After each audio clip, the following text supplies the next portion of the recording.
চলো শুরু করছি। এটা আমরা এই 21শে জুলাই 24-এ যেটা আমাদের 3.0-র যে এক্সামটা হলো, সেটার 9-10-এর আমরা কমন পেপারটা ডিসকাস করব, যেখানে এই জেনারেল স্টাডিজে 40 মার্কস। এই 40 মার্কসে আমরা 40 মার্কস আলোচনা করব। এক একটা করে কোশ্চেনের এক একটা অ্যান্সারের এক একটা অপশনের অ্যানালাইসিস দেখব।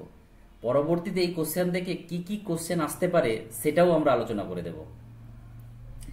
চলো দেরি না করে আমরা চলে যাচ্ছি 31-এ। আমরা নিচের দিকে যাচ্ছি কারণ জায়গাটা পাওয়ার জন্য। নেক্সট 31-এ কি বলছে দেখো। 31-এ বলছে highest mountain peak of India is known as. আমরা অ্যান্সারটা হবে এখানে কি K2। দেখো ব্যাপারটা কি, ব্যাপারটা হচ্ছে অনেকজন কাঞ্চনজঙ্ঘাও বলে, কিন্তু না, তোমরা K2 কে অ্যান্সার নেবে। প্রথমত এখান থেকে কি কি কোশ্চেন আসতে পারে, যে ওয়ার্ল্ডের হাইয়েস্ট পিক কি, তাহলে আমরা বলবো সবাই জানি যেটা নেপালে আছে এভারেস্ট। যদি বলে ইন্ডিয়ার হাইয়েস্ট পিক কি, K2। ইন্ডিয়ার সেকেন্ড হাইয়েস্ট পিক কি, সেটা হচ্ছে আমাদের কাঞ্চনজঙ্ঘা। যদি বলে ইন্ডিয়ার হাইয়েস্ট পিক ইন হিমালয়া, মানে ইন্ডিয়ার সব থেকে উঁচু পিক বলো যেটা আছে হিমালয়ার উপরে, সেটা আবার কাঞ্চনজঙ্ঘা হয়ে যাবে।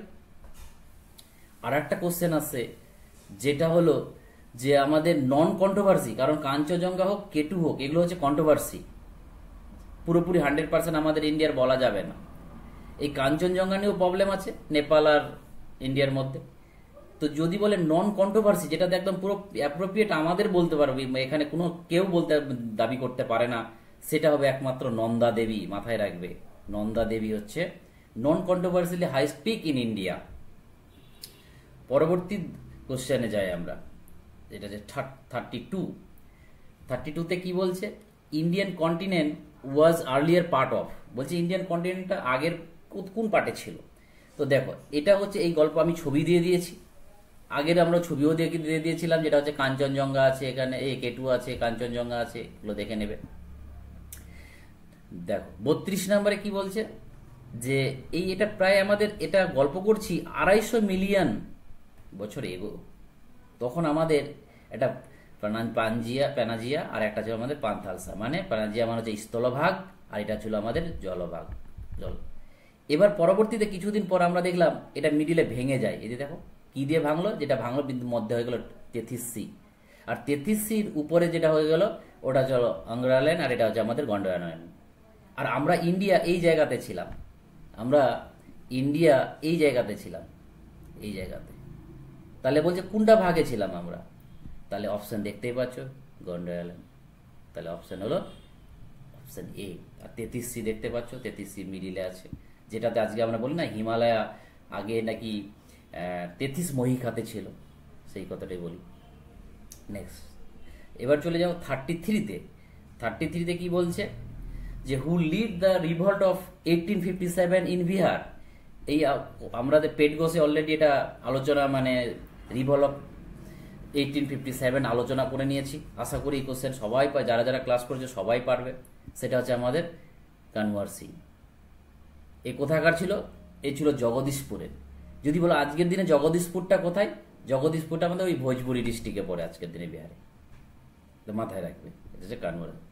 নেক্সট 34 নম্বরে কি বলছে, 34 নম্বরে বলছে যে the spiritual side of nationalism was voice, মানে জাতীয়তাবাদের যে আধ্যাত্মিক দিকটি উচ্চারিত হয়েছিল কার দ্বারা, তাহলে এটা আমরা সবাই জানি, সেটা হচ্ছে আমাদের স্বামী বিবেকানন্দ। মানে সেটা হচ্ছে আমাদের অপশন B। নেক্সট পরবর্তীতে দেখো যে which news paper propagate strong nationalist view during India freedom struggle. মানে আমরা স্বাধীনতা যখন, মানে স্বাধীনতার সময় যে আমরা স্ট্রাগল করছিলাম, তখন কোন পত্রিকাটা সব থেকে বেশি রোল করেছিল, সেটা হচ্ছে আমাদের অমৃতবাজার পত্রিকা। আর অমৃতবাজার পত্রিকা সম্বন্ধে যদি আমরা জানতে চাই, আর একটা ইনফরমেশন জানতে হয়, যে 1878-এ যে আমাদের ভার্নাকুলার প্রেস অ্যাক্ট করেছিল কে, সেটা হচ্ছে লিটন বাজেলো। ওই লিটন যেটা আমাদের বলেছিল এই অ্যাক্টে যে দেশীয় ভাষায় কোনো পত্রিকা পাবলিশ করা যাবে না, যদি পাবলিশ করা হয় তাহলে তার কোম্পানি থেকে মানে প্রেস থেকে সব কিছু সিজ করে নেওয়া হবে। তো পরীক্ষায় দেয় যে এই ভার্নাকুলার প্রেস অ্যাক্ট যে হয়েছিল, রাতারাত কে বেঙ্গলি টু ইংলিশ হয়ে গেছিল কোন পত্রিকাটা, সেটাও হবে আমাদের অমৃতবাজার পত্রিকা। নেক্সট পরবর্তীতে দেখো 36 নম্বরে কি বলছে যে হু intervened in a dispute between workers and mill owner of Ahmedabad in 1918। বলছে 1918 সালে যে আহমেদাবাদ মিলের যে শ্রমিকরা যে ধর্মঘট ডেকেছিল বা আন্দোলন করছিল মিল অনারের উপর, তো এটা মধ্যস্থতা কে করেছিল? এই গান্ধীজি সেখানে ছিল। গান্ধীজি ওয়ার্কারদের সাপোর্ট করেছিল, ভালো রোল প্লে করেছিল। নেক্সট পরবর্তীতে যাব 37 কি বলছে দেখো যে name the left wing leader of Bihar provisional Kisan Sabha who popularise this in Bihar. বিহারে যে ওই কিষান সভাতে কে পপুলার করেছিল, সেটা হচ্ছে আমাদের কারিয়ান্ত শর্মা, অপশন এ মাথায় রাখবে। পিসি যোশী হবে না কিন্তু, সে ইন্ডিয়া। 38 যাই। 38 কি বলছে? বলছে Muddiman committee was appoint report on the working of the. বলছে এই মুদিম্যান কমিটিটা কখন বসানো হয়েছিল? তো মাথায় রাখবে এই মুদিম্যান কমিটিটা 1924 বসানো হয়েছিল। কেন? কারণ এটা ডায়ারচি। তো ডায়ারচির কথা যখন মনে পড়ে তাহলে আমাদের মনে রাখবে যে ডায়ারচি কখন প্রভিন্সগুলোতে ছিল, আনা হয়েছিল। তো সেটা হয়েছিল আমাদের 1919 অ্যাক্টে। সবাই জানি এই অ্যাক্টটাকে নাম কি বলি আমরা। চলো এবার এই অ্যাক্টে আনার পর পরবর্তীতে এই মুদিম্যান কমিটি বলেছিল যে না, প্রভিশন থেকে আমরা প্রভিন্সগুলো থেকে তুলে আমরা কোথায় নিয়ে চলে যাব? সেন্টারে নিয়ে চলে যাব। ওই জন্য 1935 অ্যাক্টে আমরা সেন্টারে নিয়ে চলে যাচ্ছি ডায়ারচি। চলো এগুলো ডায়ারচি কি জিনিস, এগুলো ডিটেলসে জানতে গেলে আমাদের পেড কোর্সে ভর্তি হতে হবে, এবং তোমরা নিজেরাও পড়তে পারো বই খুলে। কিন্তু এখন বই খুলে এতটা যদি পড়তে যাও সিলেবাস পারবে না। যেগুলো আসছে সেগুলোকে নিয়ে আলোচনা করতে হবে। দেখো এই যে 39 নম্বর কোশ্চেনটা কি বলছে, একটা কোটেশন বলছে, who was a great unifier in India who taught us not only their tolerance of other but the willing acceptance of them as our friend and comrades in common undertaking. Who said it? এটা কে বলেছিল? দেখো সত্যিকারে এটা আমি net ঘেটেছি, নিজের থেকেও জানা ছিল না, এবং নেটও ঘেটেছি। আমি এর অথেন্টিক অ্যান্সার পাইনি। তোমরা যদি কেউ পেয়ে থাকো তাহলে কমেন্টে অবশ্যই জানাবে, কারণ এটা আমার জানা নেই, এবং আমি নেট ঘেটেও চেষ্টা করেছি, ক্লিয়ার কাট কোথাও বলা নেই। চলো আমি না জেনে বলতে পারি না ভুলভাল। নেক্সট 40 নম্বরে দেখো।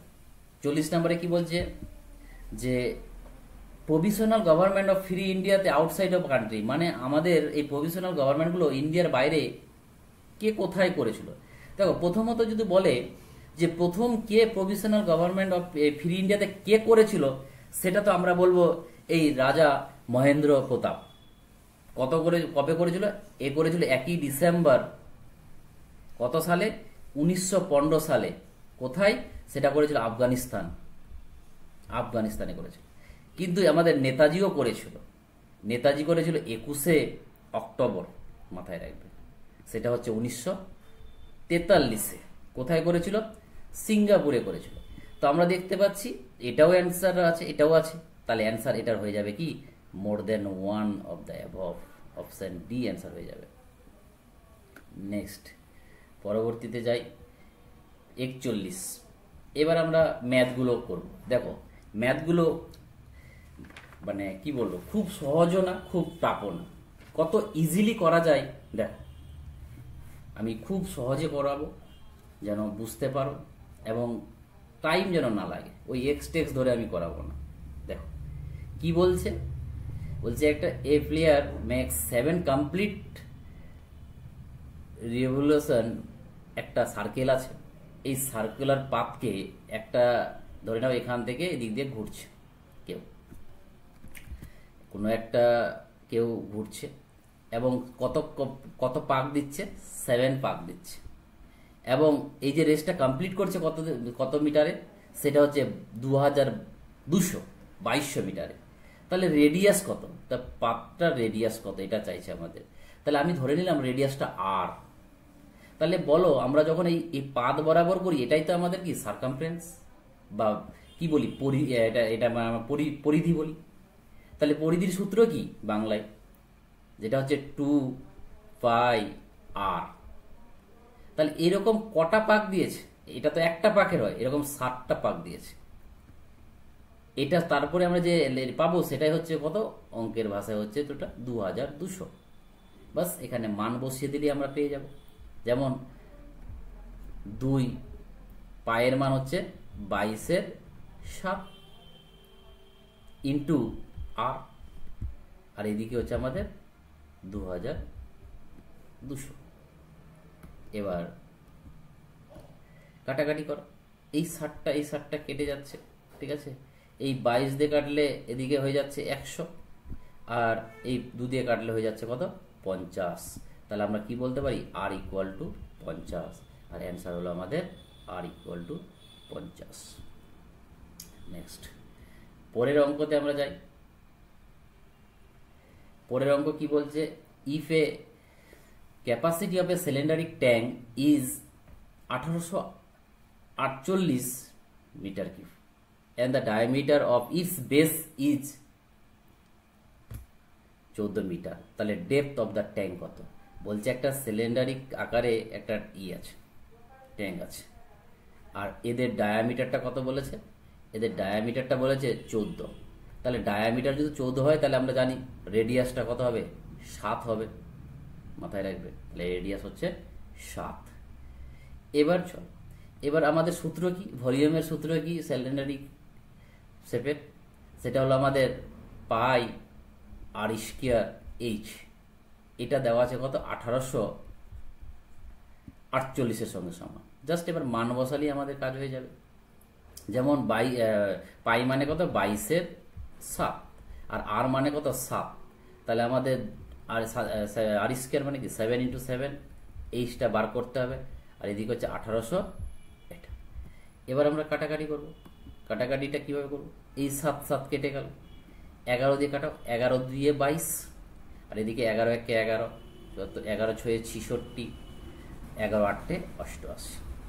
আচ্ছা, এদিকে যদি কাটাই আমরা কত যাবে, 7 দিয়ে কাটাও, তাহলে 7 দিয়ে 14, 2 থাকলো, 7 × 4 = 28। তা এবার 2 আছে, এই 2 দিয়ে কাটালে আমাদের কত হবে, 12 হয়ে যাবে। তাহলে অ্যান্সার কত, এইচ ইকুয়াল টু 12। তাহলে অ্যান্সার হবে আমাদের এখানে 12 মিটার। চলো নেক্সট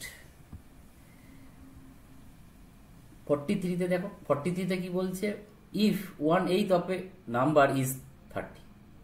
বলছে একটা নাম্বারের 1/8 অংশ, তাহলে নাম্বারটা আমি x ধরে নিচ্ছি, x এর 1/8 অংশ ইকুয়াল টু 30। তাহলে বলছে ওই সংখ্যাটার 62% কত। তাহলে আগে সংখ্যাটা দেখে নি কত, তাহলে x ইকুয়াল টু 30 × 8। তাহলে এটা কত হয়ে যাবে, 8 × 3 = 24, 240 হচ্ছে এক্সটা। আর আমাদের বলছে 62% বার করো, তাহলে 62/100 × 240। বাস কাটাকাটি করলেই অ্যান্সার আমাদের। কি বলছে, একটা 0 কেটে গেল, একটা 0 কেটে গেল, তারপরে যখন আমরা গুণ করব, এই 62 × 24-কে গুণ করো, 62 × 24-কে গুণ করলে সেটা হবে আমাদের, তোমার দেখেও নিতে পারো গুণটা কীভাবে করে শর্টকাট গুণ করা যায়। এদিকে 62, এদিকে হচ্ছে 24, তাহলে এদিকে 6 দিয়ে 12, এটা হচ্ছে 8, এদিক দিয়ে গুণ করলে আমাদের কত হচ্ছে, 2 দিয়ে 4 আর 24 মানে 28। তাহলে হবে 8, 8, 4, 1 আর 1। তাহলে এদিকে গুণটা করলে কত হচ্ছে, 8, 8 আর নিচে একটা 10। তাহলে অ্যান্সারটা কত হবে, একটা দশমিক সরে যাবে, তাহলে হলো 148.8, সেটা হয়ে যাবে অপশন আমাদের বি, মাথায় রাখবে। নেক্সট পরবর্তীতে যাই, 44 নাম্বার।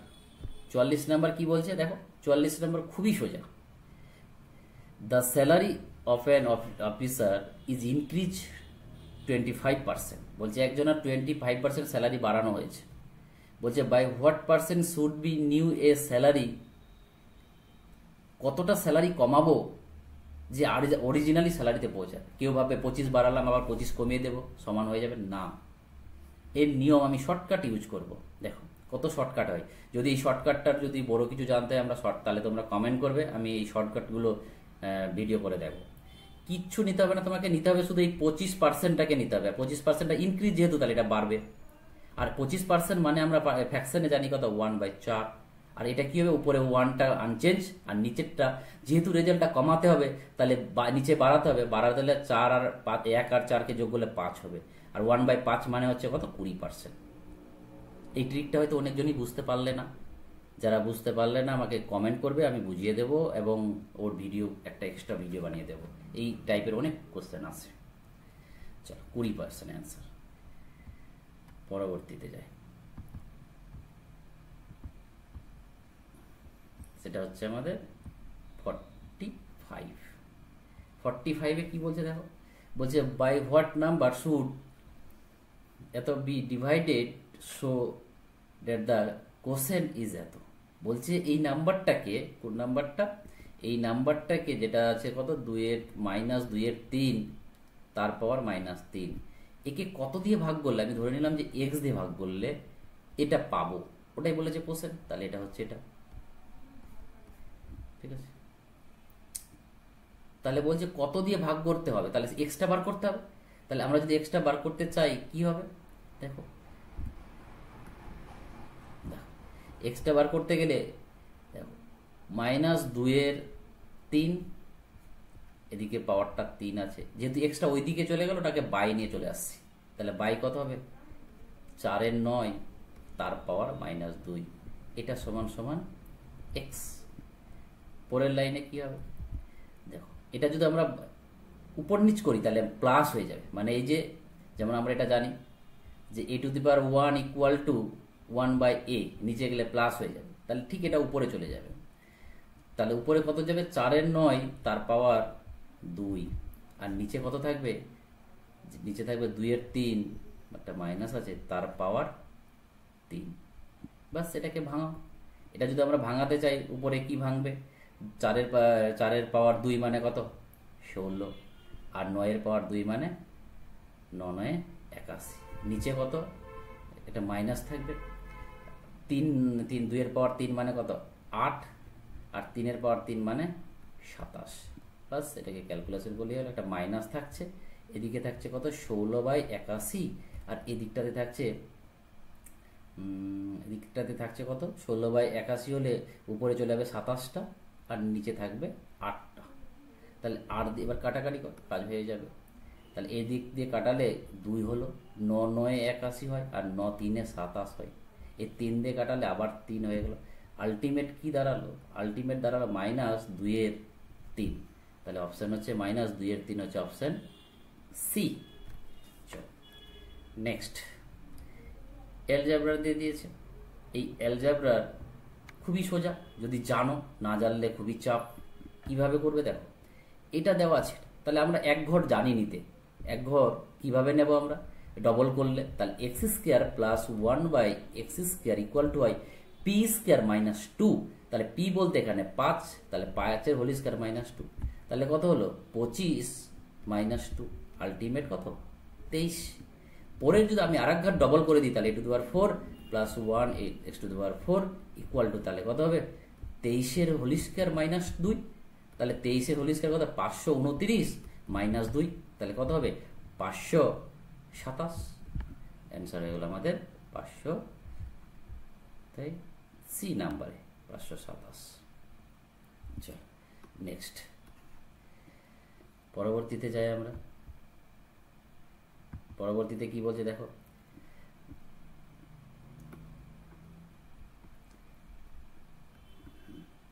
একটা বলছে a bag content 5 rupee and 2 rupee and 1 rupee coin in a ratio, মানে বলছে একটা ব্যাগে 5 টাকার কয়েন, একটা ব্যাগে, আর ওই ব্যাগে কি আছে 2 টাকার কয়েন, আর একটা আছে 1 টাকার কয়েন।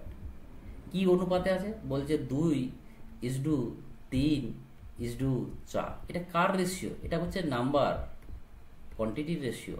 এবার তোমাকে ভ্যালুর রেশিও বানাতে হবে। তাহলে ভ্যালুর রেশিও বানাতে গেলে কি করতে হবে আমাদের? দেখো 5 টাকা, 5 টাকার কয়েন দুটো আছে, তাহলে ক টাকা ভ্যালু হবে? 10 টাকা। গুণ করে দিলেই হয়, 2×3=6, কারণ 2 টাকা 6, তাহলে 6 হবে। আর এদিকে 4×1=4। এটি যোগ করলে কত হয়? এটি যোগ করলে আমাদের 20 হয়। তাহলে আমার হিসাবে 20 ইউনিট, আর অঙ্কের ভাষায় সেটা হচ্ছে কত? 2000। তাহলে 1 ইউনিট সমান সমান কত? 100।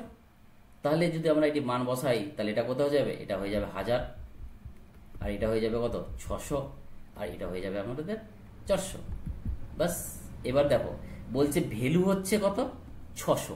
তাহলে এবার বলো ভ্যালু যদি 600 হয়, তাহলে 2 টাকা দামের কয়েন কটা থাকবে? তাহলে এই 600কে যদি আমরা 2 দিয়ে ভাগ করে দিই, তাহলেই তো হয়ে গেল। তাহলে এই 600কে 2 দিয়ে ভাগ করে দিলে হয় 300। তাহলে অ্যান্সার হবে 300। কিন্তু এখানে 300 অপশানে কোথাও নেই, কোথাও নেই। তাহলে এটি হলো না, হয়ে গেল none of the above answer. Next, পরবর্তীতে যাই। পরেরটা দিয়ে দিয়েছে আমাদের রেগুলার পলিগন থেকে দিয়ে দিয়েছে। এই রেগুলার পলিগন থেকে আমরা কি করে বার করব? দেখো একটু মিটাচ্ছি, তাহলে এটা তোমরা জুম করে পোজ করে লিখে নেবে। দেখো কি বলছে? বলছে the interior angle of a regular polygon exceed its exterior angle by 108 degree. How many side does the polygon have? বলছে আমি যদি ইন্টেরিয়র থেকে, ইন্টেরিয়রটা বেশি কতটা? এক্সটেরিয়র থেকে বেশি হচ্ছে 108। তারপরে আর আমরা জানি যে ইন্টেরিয়র প্লাস এক্সটেরিয়র যোগফল হচ্ছে কত? 180। তাহলে আমরা এখান থেকে আমরা বার করতে পারি। কি বার করে? দুটো কেটে গেল, এদিকে কত হলো? দুটো ইন্টেরিয়র আসলো, তাহলে এদিকে যোগ করলে কত? যে 288। তাহলে একটা ইন্টেরিয়র মানে কত হলো? মানে সেটা হচ্ছে 144। এবার দেখো, এবার আমরা ইন্টেরিয়রের ডেফিনেশন মিনস বলতে সূত্র জানি। সেটা হচ্ছে কি? সেটা হচ্ছে 180 ইন্টু n-2। এটা হচ্ছে ইন্টেরিয়রের একটা, যদি বলি তাহলে n দিয়ে ভাগ করে দিই। আর এটা সমান সমান আমাদের দেওয়া আছে কত? সেটা দেওয়া আছে আমাদের 144। এখান থেকে আমাদের n এর মানটা বার করতে হবে। যদি গুণ করি তাহলে কত হবে? 180 n-360, আর এদিকটা হয়ে গেল কত? 144 n। তাহলে এই 180টা থেকে 144টা চলে গেলে 36টা n, আর ওদিকে চলে গেল 360। তাহলে n সমান সমান কত? n সমান সমান হলো 10। এটা কাটাকাটি করলে 10ই আসে। তাহলে অ্যান্সার হবে 10। চলো নেক্সট আমরা যাই। অঙ্ক শেষ। দেখলে কত ইজিলি অঙ্কগুলো করা যায়। যদি শিখতে চাও, পেড কোর্সে ভর্তি হয়ে যাও, ইজিলি শিখিয়ে দেব। দেখো 49-এ কি বলছে? 49-এ বলছে যে zinc oxide is normally use in manufacture of. কোথায় ব্যবহার করা হয় বলছে? দেখো আমরা জানি রবারে ব্যবহার করা হয়, প্লাস্টিকে ব্যবহার করা হয়, গ্লাসে ব্যবহার করা হয়, সিমেন্টে ব্যবহার করা হয়, এবং পেন্টে ব্যবহার করা হয়। তাহলে এখানে অপশানে তো পেন্ট দিয়েছে, তো তাহলে পেন্টটাই হবে অপশান। চল 25-এ যাই। এই 25 বলছে, 50-এ যাই। 50-এ কি বলছে? 50-এ বলছে লেরেঞ্জের সূত্র, লেরেঞ্জের law is derived from the law of conservation, law of conservation of energy. এটা এনার্জি হয়, অরিজিনালটা হয় এনার্জি। তাহলে আমাদের এখানে এনার্জি কোথাও দেওয়া নেই। তাহলে অ্যান্সার এটাও হবে না, এটাও হবে না, হয়ে যাবে নান অফ দ্য অ্যাবভ। তো মাথায় রাখবে কিসের লয়ের উপরে দিয়ে এই লরেন্সের সূত্রটা হয়? যে law of conservation of energy, মাথায় রাখবে। তাহলে অ্যান্সার হবে ই। পরবর্তীতে যাই। পরবর্তীতে কি বলছে দেখো 51-এ 51-এ বলছে যে glycogen store in liver and muscle of human body in a form of, বলতে চাইছে যে আমাদের যে গ্লাইকোজেনটা যে জমা হয়ে থাকে অ্যাকচুয়ালি এগুলো সায়েন্সের গ্লুকোজ থেকে যখন আমরা স্টোর হিসাবে রাখি সেটা হচ্ছে গ্লাইকোজেন হিসাবে রাখি। আর আমরা জানি এখানে ইনসুলিনের মাধ্যমে হয়, ইনসুলিন দিয়ে ইনসুলিনটাই ট্রান্সফার করে গ্লুকোজ থেকে গ্লাইকোজেন। তো এই যে রাখি এটা কি কি আকারে থাকে, কার্বোহাইড্রেটটা কি আকারে থাকে? কার্বোহাইড্রেট মনে রাখবে কার্বোহাইড্রেট হচ্ছে 3 প্রকার, একটা হচ্ছে মোনোস্যাকারাইড, একটা হচ্ছে মনোস্যাকারাইড, একটা হচ্ছে অলিগোস্যাকারাইড, আর একটা হচ্ছে আমাদের পলিগোস্যাকারাইড। মনোস্যাকারাইডটা কি? যদি একটা সিঙ্গেল কার্বন নিয়ে গ্লুকোজ নিয়ে যদি তৈরি হয় একটা কার্বোহাইড্রেট তাকে বলবো আমরা মনোস্যাকারাইড। অলিগোস্যাকারাইড কাকে বলবো? যদি 1 থেকে 10টা গ্লুকোজ নিয়ে তৈরি হয় তাকে বলবো অলিগোস্যাকারাইড। যদি পলিস্যাকারাইড কাকে বলবো? যদি 11 থেকে ইনফিনিটি পর্যন্ত গ্লুকোজ নিয়ে তৈরি হয় তাকে আমরা বলবো পলিগোস্যাকারাইড। তাহলে অ্যান্সারটা যেহেতু আমাদের মনোস্যাকারাইড অনেকটা জমা হয়ে থাকে সেটা আমাদের পলিগোস্যাকারাইড অ্যান্সার হবে, মাথায় রাখবে। চল নেক্সট 52-এ কি বলছে দেখো, in which of the following blood has defective haemoglobin. তাহলে সেটা কি হবে আমাদের জানো, আমাদের কি হয় সেটা? Option C, cell anaemia. চল নেক্সট, তারপরে কি বলছে 53-তে কি বলছে দেখো, 53 বলছে in which of the following medicine production ethyl alcohol can be used. আমরা সবাই জানি যেটা মানে আমাদের কাশির যে সিরাপটা হয় না, এই সিরাপ, এই সিরাপ থেকে এই সিরাপে আমাদের সব থেকে বেশি অ্যালকোহল ব্যবহার করা। তো খালি শুধু সিরাপে করা হয় না, আমাদের অ্যান্টিসেপ্টিক যে কোনো ব্যথানাশক করতে মানে অ্যান্টিসেপ্টিক হিসাবেও আমাদের অ্যালকোহলটা ব্যবহার করা হয়, মাথায় রাখবে। চলো পরবর্তীতে যাব আমরা 54-এ কি বলছে? বলছে velocity of sound at 15 degree Celsius and 380 mm pressure is 340 metre per second. বলছে এত ডিগ্রি, এত মিটারে, এত টেম্পারেচারে, এত প্রেসারে স্পিডটা কত? 340 মিটার পার সেকেন্ড। তাহলে বলছে যদি প্রেসারটাকে ডবল করে দিই আর টেম্পারেচারটাকে চেঞ্জ না করি তাহলে ভেলোসিটির কি পরিবর্তন হবে? দেখো ভেলোসিটি আমাদের এই প্রেসারের উপর ডিপেন্ডেন্ট করে না, আমাদের টেম্পারেচারের উপর করে। তাহলে যেহেতু টেম্পারেচার চেঞ্জ হচ্ছে না, প্রেসারটা চেঞ্জ হচ্ছে, তাহলে আমাদের আনচেঞ্জ থাকবে, তাহলে যেটা ছিল সেটাই থাকবে। তাহলে অ্যান্সার হয়ে যাবে ডি। পরে চলে কি বলছে দেখো 55-এ বলছে if A bacteria sell divided into every 15 minutes how many bacteria will be form in 2 hours. বলছে একটা ব্যাকটেরিয়া যদি 15 মিনিটে একটা বানায়, ভেঙে দুটো হয়, তাহলে 2 ঘন্টায় কতটা হবে? তাহলে আমরা যদি এমনি, আমি শর্টকাটে পরে বলে দিচ্ছি, এমনি নর্মালও ভাবি যে 2 ঘন্টা, তাহলে 2 ঘন্টায় 15 মিনিটের টাইম পিরিয়ড কটা হচ্ছে? 4টা। এই 8টা, 1 ঘন্টায় 4টা হলে 2 ঘন্টায় 8টা। তাহলে 8টা দেখো, প্রথমে যদি একটা থাকে তাহলে 15 মিনিটে কি হবে? 2টো। আবার 15 মিনিটে কি হবে? 2টোয় 4টা হয়ে যাবে। আবার 15 মিনিটে কি হয়ে যাবে? 8টা হয়ে যাবে। আবার 15 মিনিটে কি হয়ে যাবে? 16টা হয়ে যাবে। আবার 15 মিনিটে কি হয়ে যাবে? 32টা হয়ে যাবে। আবার কতটা হবে? 32-এর জায়গায় 64টা হয়ে যাবে 15 মিনিটে। আবার 15 মিনিটে যদি করো তাহলে কত হবে? 128টা হয়ে যাবে। আবার যদি করো 15 মিনিটে তাহলে হয়ে যাবে 256টা। দেখো কটা পণ্ড হয়েছে? 4টা হয়ে গেছে, তাহলে 2 ঘন্টা হয়ে গেছে। তাহলে অ্যান্সার হবে 256। বাট এত কিছু করার দরকার নেই, তুমি কটা হয়েছে 2 ঘন্টায়, পণ্ডের কতটা হচ্ছে? তাহলে 8টা হচ্ছে, তাহলে 2-এর পাওয়ার 8 করে দিলে একবার অ্যান্সারটা হয়ে যাবে, সেটা হচ্ছে আমাদের 256।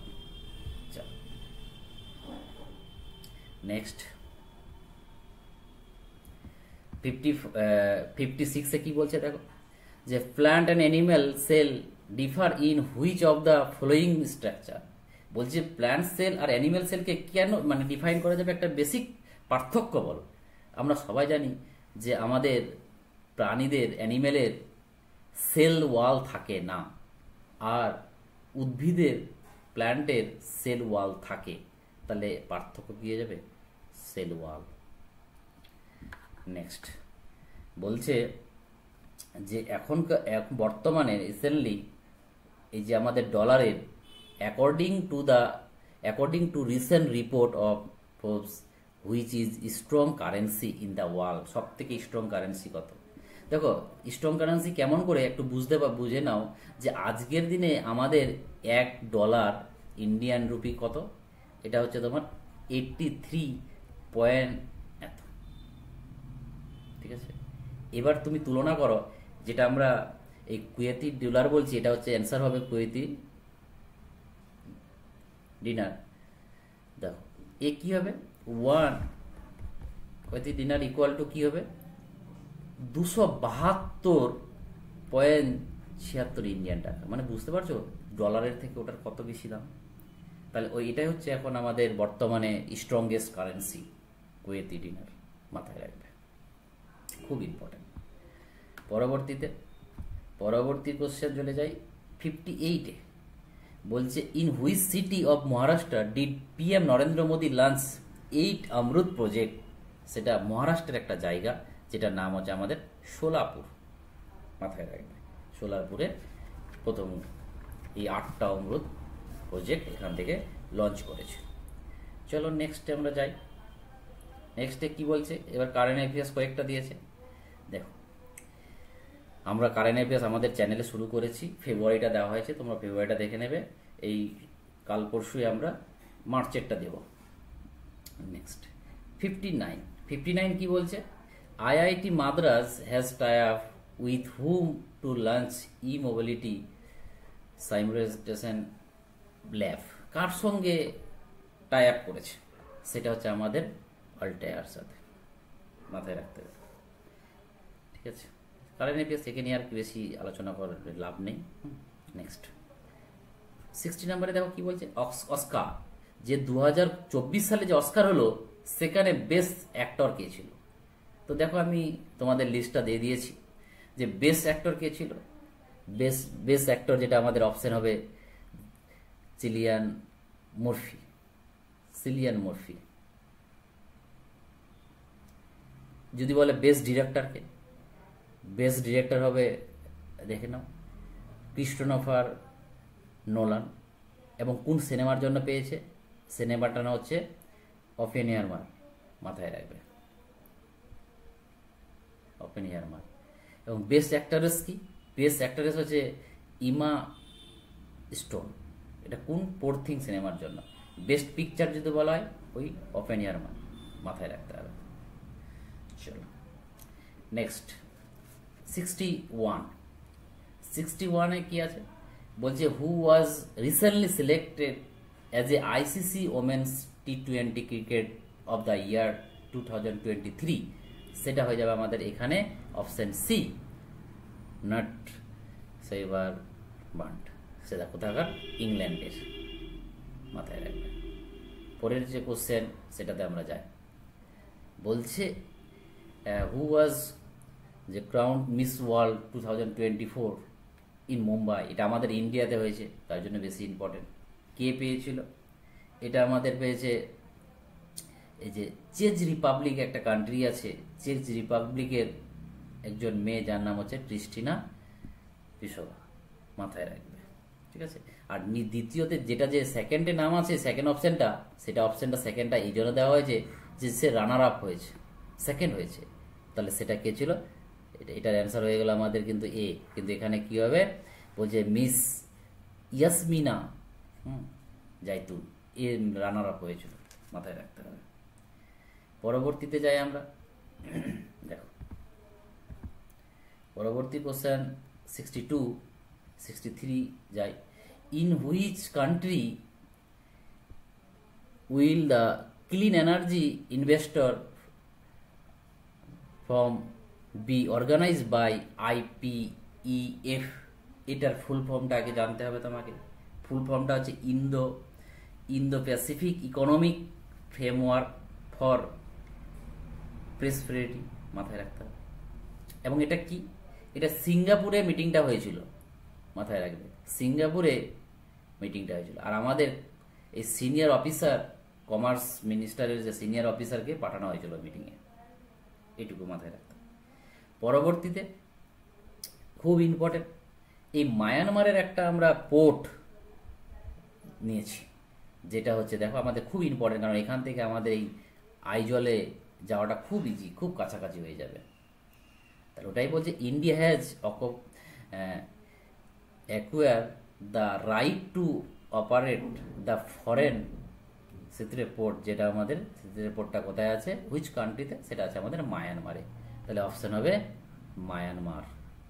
চলো নেক্সট 65 নাম্বারে কি বলছে, যে mangrove forest of Ganga delta is called a, কি বলে আমাদের, সুন্দরবনে।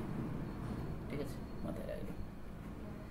পরে 66-এ কি বলছে, যে which river is frequently changes it's course of flow Bihar, মানে এই যে দেখো আমি যে ছবিটা দিয়েছি বিহার, এটা হচ্ছে আমাদের গঙ্গা চলে গেছে।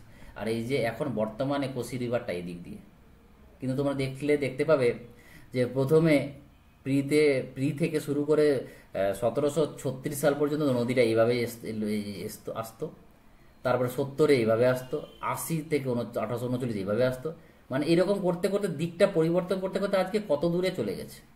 ঠিক আছে, এটাই বলছি, সেটা হবে আমাদের কোসি। নেক্সট 67-এ কি বলছে, যে plant root get water from soil, কিসের রেসপেক্টে জল টানে, তাহলে সেটা আমাদের অ্যান্সারটা হবে ক্যাপিলারি ওয়াটার। এটা আমরা জানি, যেটাকে কৌশিক বল বলি বাংলায়। তো এই যেমন আমাদের কুপি কিভাবে তেল টানে, কলমের কালি, এগুলো সব হচ্ছে ক্যাপিলারি কৌশিক টান। ঠিক আছে, আর একটা জিনিস যেটা জানতে হবে, এই যে আমাদের জল এখান থেকে মাটি থেকে যে মিনারেলস টানে, তো যেটা টানে সেটাকে জাইলেম কলা দিয়ে টানে, আর পাতাতে যখন খাবার তৈরি হয়ে যায় তখন উপরের দিকেও যায়, নিচের দিকেও যায়, সব সে খাবারটা সব জায়গাতে পৌঁছায়, সেটা হয়ে যায় আমাদের ফ্লোয়েমের মাধ্যমে। তাহলে মনে রাখবে জাইলেম শুধু নিচ থেকে উপরের দিকে যায়, মানে একমুখী, আর ফ্লোয়েম যখন পাতা থেকে তৈরি হয়ে যায় সে উপরে খাদ্য পৌঁছাতে পারে, নিচেও পৌঁছাতে পারে, তো এটা হচ্ছে উভয়মুখী। আচ্ছা, এক্সট্রা একটা কোশ্চেন বলে দিলাম। নেক্সট পরবর্তীতে দেখো 68 কি বলছে, how much equatorial diameter is large than the polar diameter, বলছে এই যে পোলারেরটা এটা ছোট, কারণ আমাদের কমলা লেবুর মতন চাপটা আমরা ছোট থেকে পড়েছি পৃথিবীটা, আর এটা হচ্ছে বেশি, তো বলছে এর তুলনায় এটা কত বেশি। তাহলে আমরা এখানে আমি দিয়ে দিচ্ছি, যেমন আছে কত 12,714, আর ওটা আছে কত 12,756, 12,756। তাহলে যদি আমরা বিয়োগ করি পাবো 42, কিন্তু অ্যান্সার 42 ছিল না, যেহেতু 43 ছিল, তার অ্যান্সারটা হয়ে যাবে আমাদের 43, মাথায় রাখবে 42 সামথিং। নেক্সটে চলে যাও। নেক্সট কি বলছে, নেক্সট বলছে যে আমাদের the Indian standard time is taken at which longitude, কোন লঙ্গিটিউডকে আমরা ইন্ডিয়ান ন্যাশনাল টাইম বলি, সেটা হচ্ছে আমাদের 82.5 ডিগ্রি, 82.5 ডিগ্রি, মাথায় রাখবে, ইস্ট এদিক দিয়ে গেছে। এবার তুমি আরেকটা এক্সট্রা পয়েন্ট মনে রাখো, যে কোন কোন রাজ্য দিক দিয়ে গেছে। আমরা তো সবাই জানি টপিক অফ ক্যান্সার কটা 8টা রাজ্য দিয়ে গেছে, সবাই মুখস্থ করে ফেলেছি, কিন্তু তোমরা এখন এটা ট্রেন্ডে চলছে, পরীক্ষাতে এটাই দেবে, যে আমাদের যে ইন্ডিয়ান স্ট্যান্ডার্ড টাইম আছে কটা রাজ্যের উপর দিক দিয়ে গেছে। তাহলে মনে রাখবে 4টা। যদি আমি একটা ট্রিক বলে দিচ্ছি, সেটা সবাই জানো, পুমা